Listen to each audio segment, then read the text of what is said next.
제자리에 일어나셔서 목사기도 중심으로 2월 둘째 주 예배로 하나님께 공헌하겠습니다.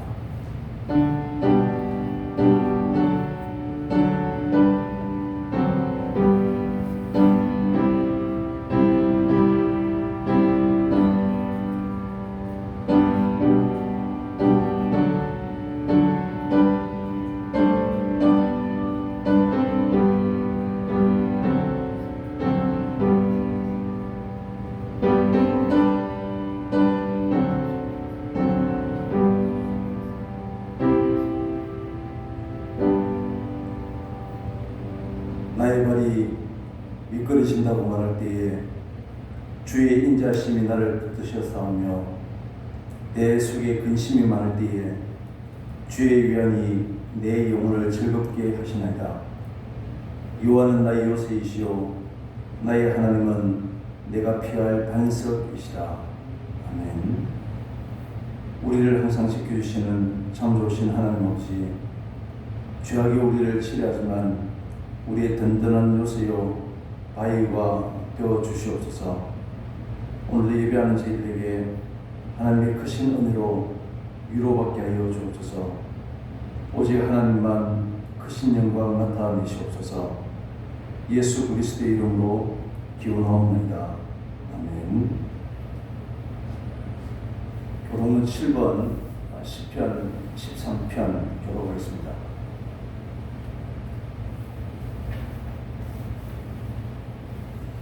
여호와여, 어느 때까지니까 나를 영원히 잊으시나이까? 주의 얼굴을 나에게서 어느 때까지 숨기시겠나이까? 나의 영혼이 번민하고 종일토록 마음에 근심하기를 어느 때까지 하오며, 내 원수가 나를 치며 자랑하기를 어느 때까지 하리이까? 여호와 내 하나님이여, 나를 생각하사 응답하시고 나의 눈을 밝히소서. 두렵건대 내가 사망의 창을 질까 하오며, 두렵건대 나의 원수가 이르기를 내가 그를 이겼다 할까 하오며, 내가 흔들릴 때 나의 대적들이 기뻐할까 하나이다. 나는 오직 주의 사랑을 의지하였사오니 나의 마음은 주의 구원을 기뻐하리이다.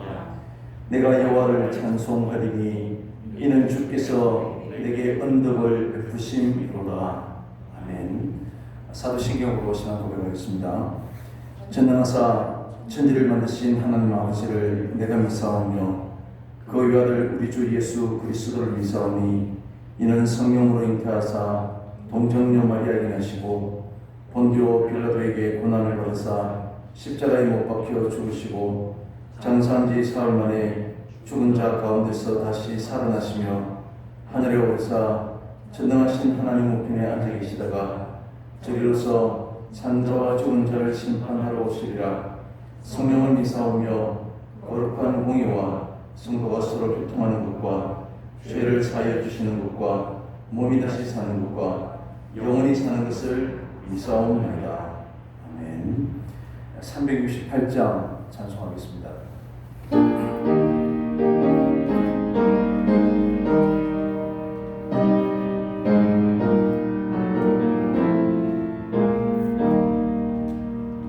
주 예수여 은혜를 내려주사 복 충만케 하옵소서.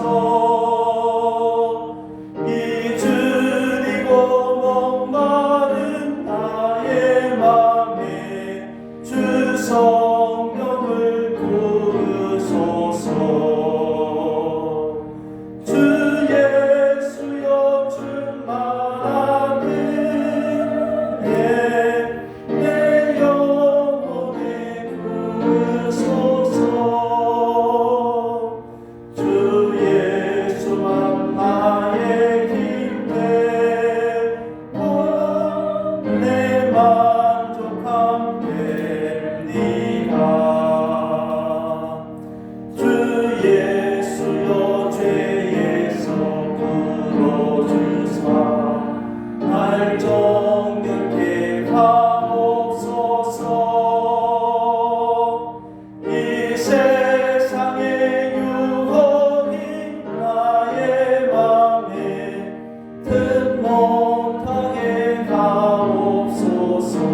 오늘도 좋은 날을 허락하시어 예배 이 자리에 개입하여 주신 주님을 찬양합니다.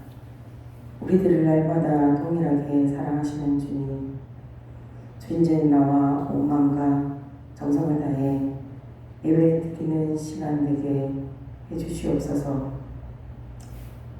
주님을 찾는 자들에게 만나주시고 문을 두드리는 자에게 열어지는 축복이 예배가 될 수 있도록 주님 도와주시옵소서.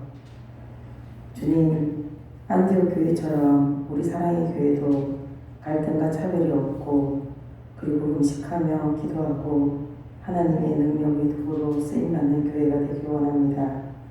늘 예배와 기도와 삶 속에서 예수님의 섬김과 성품을 닮아가는 우리들이 되기를 간절히 원하오니 주님이 손잡아 잘 이끌어주시고 주님과 동행하는 삶이 되기를 원합니다. 주님, 여러 가지 질병과 사고로 병원에 입원한 성도와 치료 중에 있는 성도들을 다 기억하여 주시고 주님의 능력의 손으로 치료하여 주시옵소서. 하루속히 완전한 행복을 허락하여 주시며 건강한 모습으로 예배에 함께 참석할 수 있게 하여 주시옵소서.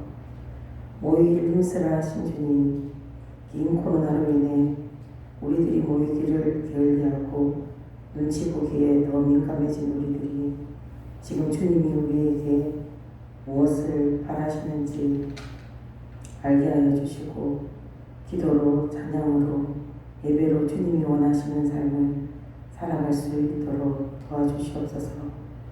세상에는 근심과 걱정, 한숨들이 쉴 새 없이 쏟아지고 있지만 주님을 믿는 우리 자녀들은 한숨이 변하여 찬양이 되게 하시고 근심 걱정이 변하여 기도가 되게 하여 주시옵소서. 이 세상에 어지러움, 혹 세상에서 부러움에 치에 있다 실족하는 자가 되지 않게 하시고 주님만 의지함으로 날마다 승리의 삶을 살게 하여 주시옵소서. 오늘도 생명의 말씀을 전하시는 목사님, 성령의 하나님이 함께하여 주시고 늘 건강을 지켜주시며 말씀을 선포할 때에 능력의 말씀, 은혜로운 말씀으로 인도하여 주시옵소서. 저희들은 말씀을 잘 듣고 깨달아서 실천하는 성도들이 되게 도와주시옵소서. 예배의 순서를 주님께서 주관하실 줄 믿사오며 날마다 지금 이 순간도 우리와 함께 하시는 예수님의 이름으로 기도드립니다. 아멘.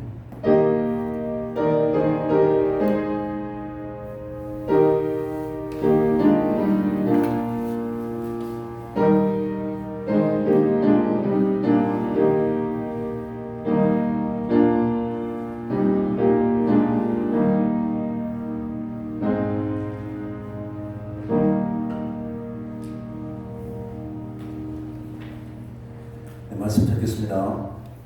구약성경 출애굽기 7장 8절에서 13절까지입니다.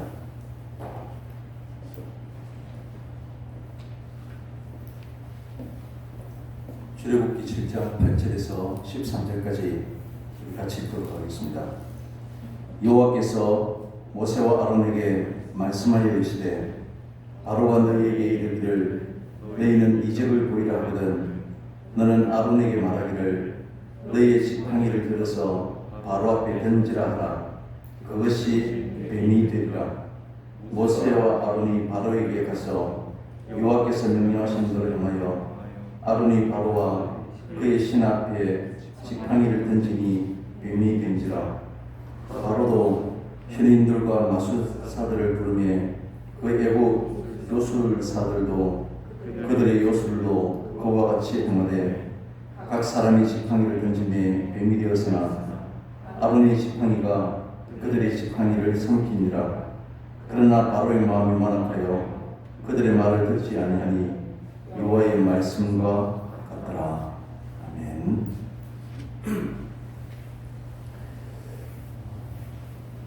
이 작은 시리 지역에도 코로나 확진자가 계속해서 100명대에 오르내리는 것을 볼 수 있습니다.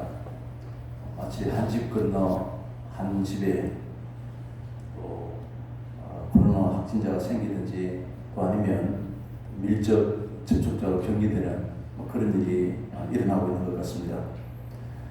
마치 마지막 10번째 재앙 장자의 죽음이 온 애굽 땅에 곡하는 소리가 가득 찬 것처럼 아주 코로나 상황이 온 가정들의 집집마다 위기와 또 절망의 소리가 아주 벌써 몇 년째 이어지고 있습니다. 하나님께서 속히 회복되는 은혜가 이 땅에 있기를 원합니다. 지난 주일은 우리 교회 설립 기념주일로 스데반이 순교하면서 이스라엘 민족의 유대 광야 공동체를 향해서 광야교회다 이렇게 표현했다는 말씀을 잠시 전했습니다. 이제 본격적으로 이 광야교회의 탄생이 어떻게 이루어지는지를 이제 성경은 설명합니다. 그럼 이 광야교회는 우연히 저절로 탄생되는 것이 아니었습니다. 우리 교회도 설립을 하면서 여러 가지 이 시대와 또 역사 앞에서 우리의 사명을 우리 스스로 만들고 또 시대의 등불로 교회가 해야 될 역할들을 하기를 원했던 것처럼 하나님께서도 이 광야교회가 또 세계 많은 민족들 가운데 특별히 이스라엘 민족들을 통해서 하시고자 하는 그러한 뜻이 있었던 것입니다. 교회는 헬라어로 에클레시아인데 밖으로 불러낸다 그런 뜻입니다.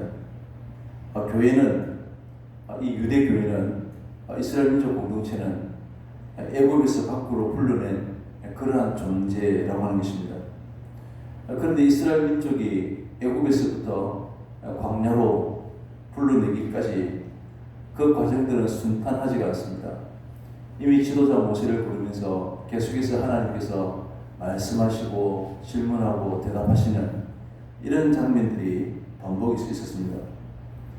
전쟁 없이 교회가 이루어지고 또 구원이 이루어지는 그런 모습을 찾을 수 없이 끊임없이 질문하고 타락하고 범죄하고 그러면서 하나님께서는 또 이들을 이렇게 세우시고 또 외세의 침략 가운데 그들과 대적해야 되는 그런 전쟁이 쉼없이 일어났던 것을 알 수 있습니다. 이제 오늘 본문이 지나면 본격적으로 여기까지 재앙이 나타나게 되는데 단지 총칼을 들지 않았을 뿐이고 하나님과 바로의 신과의 그런 전쟁의 이야기들입니다. 출애굽기 12장에 가면 하나님께서 애굽의 모든 신에게 벌을 내릴 것이다 라고 말씀하십니다. 이런 전쟁을 통해서 바로 광야교회가 탄생할 수 있었던 것입니다. 오늘 우리가 살펴볼 이 재앙의 기사는 전적으로 영적 전쟁의 큰 맥락 가운데서 이해할 수 있습니다. 이것은 혈과 육의 전쟁이 아니라 악한 영들의 마귀의 계기를 대적해야 하는 그러한 전쟁인 것입니다. 그렇기 때문에 우리는 우리 자신의 능력으로 이것을 이기고 대적하고 승리할 수 있는 그런 전쟁이 아닌 것입니다. 우리는 연약하고 실패할 수밖에 없는 부족함 짝이 없는 그런 존재이지만 그래서 주님 안에서 우리가 강해지고 주의 전능하신 능력으로 그 능력을 힘입어서 우리가 대적할 수 있게 되는 것입니다.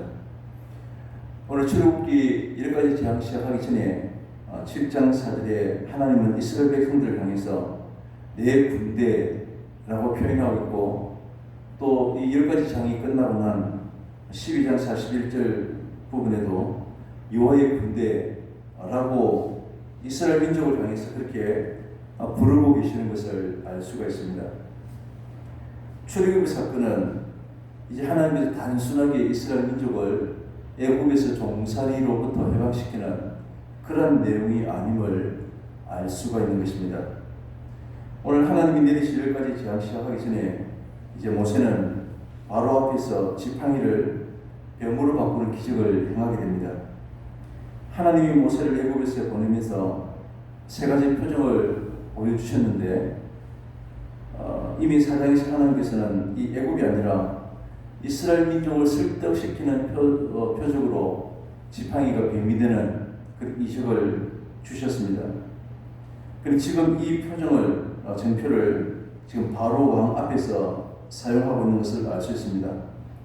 하나님께서 모세와 아론에게 오늘 9절 말씀에 바로가 너희에게 이르기를 너희는 이적을 보이려 하거든 너는 아론에게 말하기를 너희 지팡이를 들어서 바로 앞에 던지라 하라 그것이 뱀이 되리라 라고 말씀하십니다. 아론이 바로 왕 앞에서 지팡이를 던지니까 지팡이가 뱀이 되었다는 것입니다. 그런데 오늘 7장 1절에 보면 하나님께서 모세에게 말씀하실 때에 너는 바로 왕에게 신과 같이 되겠다라고 이렇게 말씀하십니다. 그러면서 형 아론은 바로 모세의 대언자가 되는데 마치 우리 예언자들이 선지자들이 하나님의 말씀을 대언하듯이 하나님은 모세에게 말씀하시고 모세는 형에게 말하면 이 아론이 다시 바로 왕 앞에 하나님의 말씀을 전하는 그런 형태가 될 것이다 라고 2절에서 이렇게 말씀했습니다. 하나님께서 이 바로 왕에게 하나님의 계획을 들려주고 듣지 않으면 이적을 행하는 그런 순수로 진행될 것 같습니다. 그런데 오늘 8절에 보면 여호와께서 모세와 아론에게 말씀하실 때에 바로가 너희에게 말하기를 이라고 말합니다. 바로에게 이 출애굽에 대한 하나님의 계획을 말씀하시는 것이 아니라 바로 왕이 이 모세와 아론에게 너희가 이적을 보이라 먼저 묻고 있는 것을 알 수 있습니다. 그런데 대언자로 부름받은 아론이 모세 대신에 직접 지팡이를 던지고 이 지팡이는 뱀이 되는 이적을 보여주는 것입니다. 이것은 일반적인 그런 모습들이 아니기 때문에 지팡이를 던져서 뱀이 되는 모습을 통해서 바로 왕이 놀라고 또 이들의 말을 듣고 귀를 기울이는 그런 모습이 진행될 것처럼 보이는데 전혀 결과가 그렇지 않습니다. 예상비로 11절을 보면 이 바로 왕이 신인들과 마술사들을 부르며 그 애국 요술사들도 똑같이 지팡이를 던져서 뱀이 되는 모습을 지금 보여주고 있는 것입니다.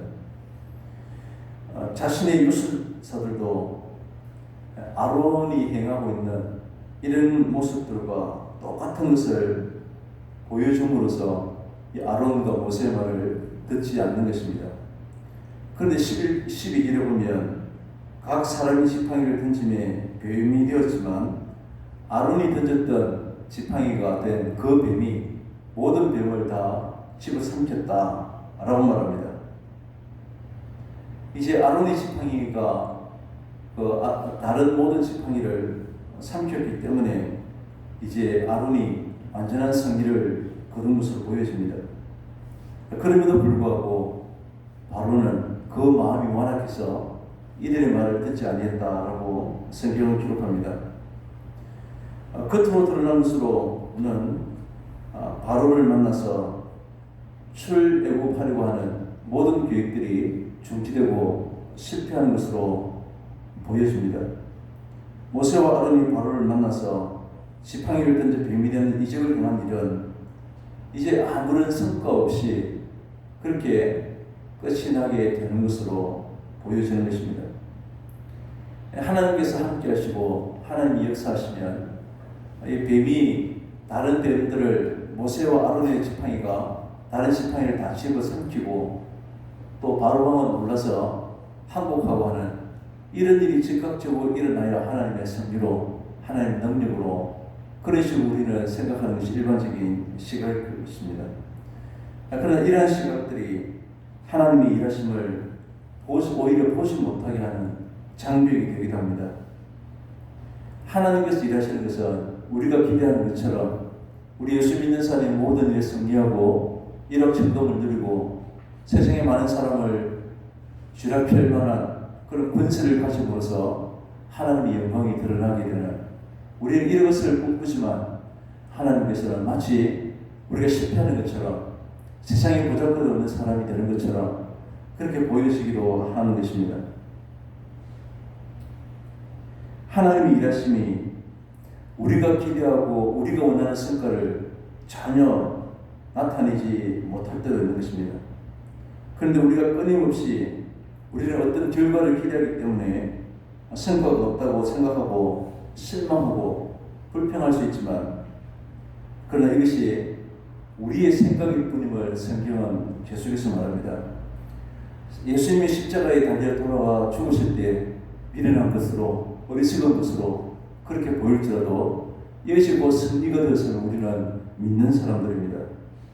출애굽기 4장에 보면 하나님께서 모세에게 지팡이를 던지라시고 그 뱀이 되는 이적을 보이셨습니다. 다시 손을 내밀어서 뱀의 꼬리를 잡으라 하시고 그 꼬리를 잡으니까 또다시 지팡이가 됩니다. 뱀이 되었던 지팡이가 모세의 손에 붙잡힐 때 다시 지팡이가 되는 것은 하나님이 이 모세를 애굽에 보내어서 하실 모든 일들을 미리 보여주는 것이라고 그렇게 이해할 수 있을 것입니다. 이 지팡이는 왕적인 권위를 상징하는 것입니다. 애굽의 수호신은 코브라 여신이었다고 합니다. 즉 이 뱀이 바로 애굽을 상징하는 것입니다. 모세가 뱀의 꼬리를 잡으니까 지팡이가 되고, 그래서 모세의 손에 쥐어져 있는 것은 하나님이 이 애굽의 모든 권세를 바로 이 모세의 손에 붙여 놓으셨음을 뜻하는 것으로 우리는 이해해야 하는 것입니다. 이것을 아론의 지팡이가 애굽의 모든 지팡이를 집어삼키는 것을 통해서 다시 한 번 더 우리에게 보여주는 것입니다. 오늘 지팡이는 어느 지팡이가 더 강한 것을 나타내고자 하는 것이 아닙니다.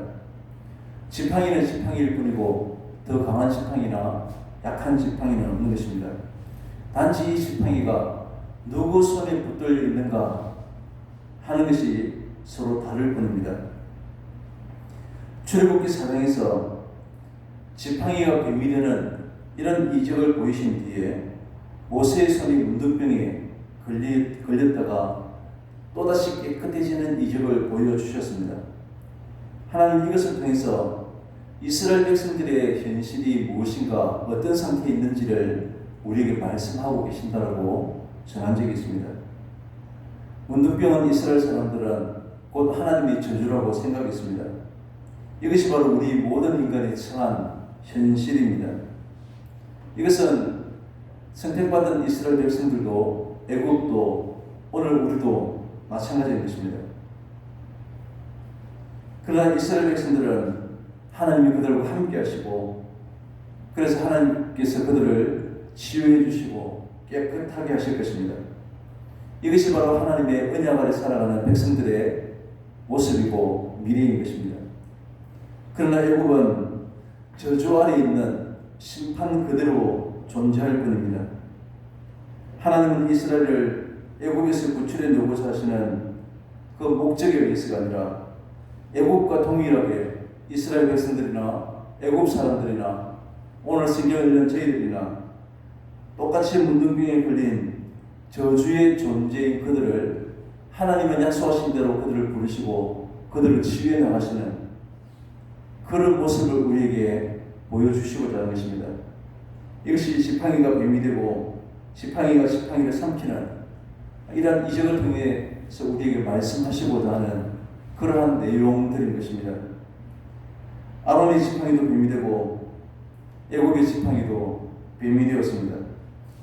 이것은 이스라엘과 애굽의 동일한 인간의 본질이 무엇인가를 우리에게 말하고자 하는 것입니다. 그러나 애굽과 이스라엘의 지팡이가 극명하게 다른 것은 이스라엘 백성들과 달리 애굽은 하나님의 약속이 없는 것입니다. 이스라엘은 언약에 의해서 치료를 받게 되고 이제 이스라엘은 거룩한 민족으로 거듭나게 될 것입니다. 반면에 애굽은 세상의 강함과 부와 능력을 다 소유하고 있었지만 이러한 것과는 아무런 상관없이 처음부터 마지막까지 단지 심판의 존재로 있을 뿐입니다. 그렇다면 우리는 누구를 복된 사람이라고 말할 수 있는 것입니까?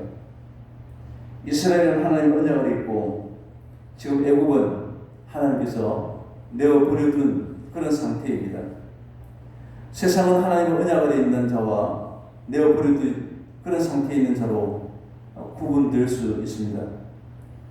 로마서 1장 28절에 그들이 마음에 하나님 두기를 싫어하며 하나님께서 그들을 그 상실한 마음대로 내버려 두사 합당하지 못한 일을 하게 하셨으니 라고 말합니다.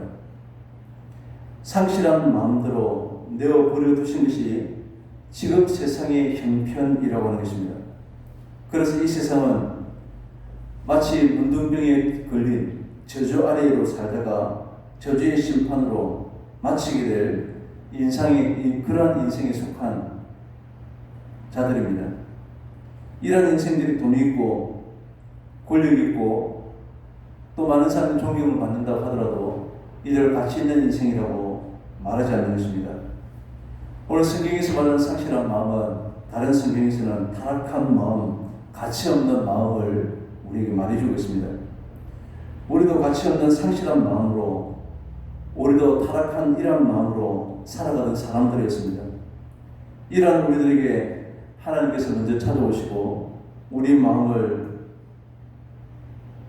믿게 하시고 또한 하나님이 보내신 이 예수님을 알도록 해 주신 것입니다. 예수님을 전혀 알지 못했던 우리가 타락했던 우리의 마음들이 상실한 대로 내버려 두신 것이 아니라 우리를 불러주심으로 우리 더러움이 온통 더러움이 이제 깨끗함을 받게 된 것입니다. 이것이 바로 하나님이 우리에게 행하신 능력이고 선한 일입니다. 우리의 가치를 그래서 우리는 세상의 윤리나 도덕으로 말할 수 없는 것입니다. 세상에서 윤리와 도덕적인 삶을 분명히 살아야 하지만 이것에는 생명이 없기 때문입니다. 우리의 가치는 이 세상에 속해 있지 않습니다. 세상이 칭찬할 만한 어떤 행동이 우리를 가치 있는 존재로 만들지는 못하는 것입니다. 왜냐하면 우리의 참된 가치는 오직 예수 그리스도께 있는 것이고 하나님께서 우리를 그리스도 안에 있게 하심으로 우리의 참된 가치로운 그런 성도가 되는 것입니다. 우리에게는 그리스도가 계심으로 우리의 인생의 마지막이 달라지게 되는 것입니다. 오늘 13절 끝에 보면 여호와의 말씀과 같더라 라고 말합니다. 오늘 바로에 대한 하나님의 말씀은 표징과 이적을 애굽 땅에 많이 행할 것이지만 바로가 모세와 아론의 말을 이제 듣지 않는다는 것입니다. 말씀대로 바로는 아론과 모세의 말을 듣지 않습니다. 이 세상은 하나님의 말씀과 같습니다. 마태복음 13장 13절에 그들이 보아도 보지 못하고 들어도 듣지 못하고 그들이 깨닫지 못한다 라고 말합니다. 세상에는 이미 하나님께서 말씀하시고 또 하나님께서 자연 만물을 통해서 하나님의 뜻을 보여주셨지만 듣기는 들어도 보기는 보아도 깨닫지 못하고 보지 못하고 알지 못하는 그런 상태입니다. 그런 이러한 세상의 현실에서 이 세상 가운데 심판을 보게 하시고 말씀을 듣게 하시고 또 예수님을 깨닫게 하시는 이것이 바로 우리에게 참된 복이고 은혜인 것입니다. 이 복을 복으로 알고 감사하며 살아가는 것이 또한 하나님 특별하신 우리 은혜 아래 살고 있다는 증거라고 말할 수 있을 것입니다. 오늘 이스라엘의 이스라엘됨은 그들의 힘과 능력이 있는 것이 아니라 하나님의 언약 안에서만 드러나게 됩니다. 하나님의 약속을 믿고 그 약속대로 살아가는 이 모습을 통해서 참된 이스라엘이 드러나게 되는 것입니다. 결국 세상의 심판을 받는 것은 이 하나님의 말씀을 알지 못하기 때문입니다.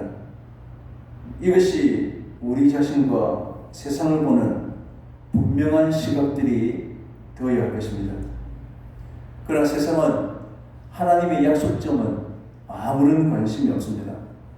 어쩌면 어떻게 하면 우리의 집값이 오를 것인지 세상의 부유와 성공을 붙잡고 살아갈 것인지에만 온통 관심이 있을 뿐입니다.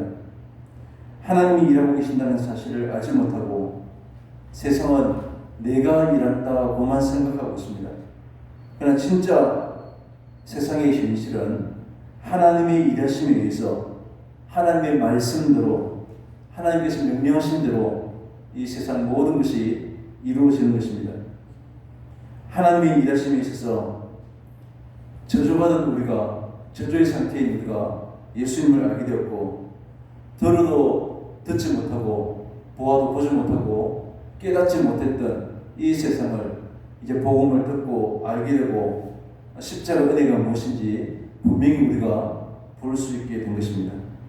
이것을 복으로 누리는 사람이 바로 우리 성도들이고, 이것으로 우리는 세상을 이미 이긴 자로 이 땅을 살아가게 되는 것입니다. 성경은 언제나 하나님의 말씀 옳고 하나님의 명령대로 행하는 것이 정당한 줄 알고, 그래서 우리는 이것을 순종하는 것이야말로 우리의 인생을 살아가는데 가장 지혜로운 판단이라고 말씀하고 있는 것입니다. 오늘도 세상의 부요함과 강함으로 이것이 능력이고 이것이 성공이라고 외치는 이 현실 가운데서도 오직 하나님의 말씀대로 그도 올곧게 살아가시는 그런 저희들이 다 될 수 있기를 간절히 바랍니다. 기도하겠습니다. 하나님 아버지 감사합니다. 보기는 보아도 듣기는 들어도 보지 못하고 깨닫지 못하고 알지 못했던 저희들을 하나님의 약속의 말씀을 통해서 예수 그리스도의 은혜 아래 영원한 세계를 보고 예수님이 우리 구세주이심을 깨닫게 하심을 참으로 감사합니다. 늘 하나님의 약속의 말씀대로 사는 것이 인생의 참된 지혜자인 줄 알게 해주시고, 하나님의 말씀하신 대로 온전히 순종하며 사는 그런 지혜자들이 다 되게 도와주시옵소서. 오늘 하나님의 약속 아래 우리를 불러주시고 오늘도 하나님의 영광 돌리는 성도로 예배하게 해주심을 참으로 감사드리며 예수 그리스도의 이름으로 기도드립니다. 아멘. 287장 찬송하겠습니다.